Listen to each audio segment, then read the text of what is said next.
سمعنا السيد محمد وهبي مدرب منتخب المغرب متحدثا بي ان سبورتس مع باسل بعد نهايه هذا اللقاء. الشوط الأول كان استثنائيا من قبلكم.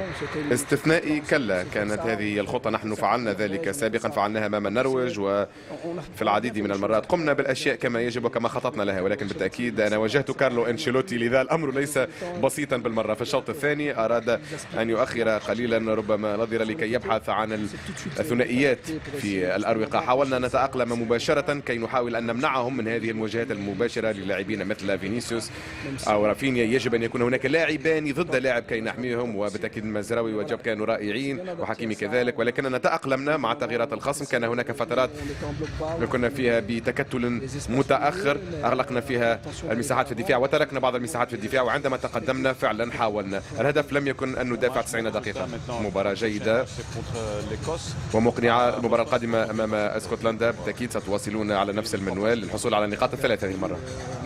بلا شك نحن مضطرون لفعل ذلك. لم نفز في مباراتنا الأولى، سنحاول الفوز في الثانية بلا شك، ونعرف أنه إذا ما فزت في المباراة الثانية أنت شبه مترشح تقريبا، ولكن ما نريده هو أن نفوز في المباراة القادمة. سيكون هذا تحدي مختلف أمام خصم مختلف ومشاكل وحلول مختلفة عن هذه المباراة، لكن الثقة عالية. شكرا وحظا سعيدا.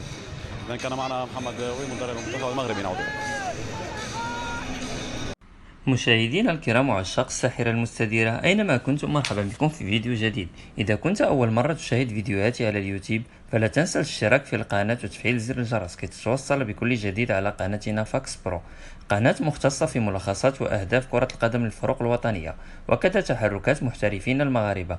لا تبخل علينا بالضغط على زر لايك تشجيعا لنا. أتمنى أن يكون الفيديو قد نال إعجابكم، ونلتقي في فيديو جديد ودائما على قناتكم فاكس برو.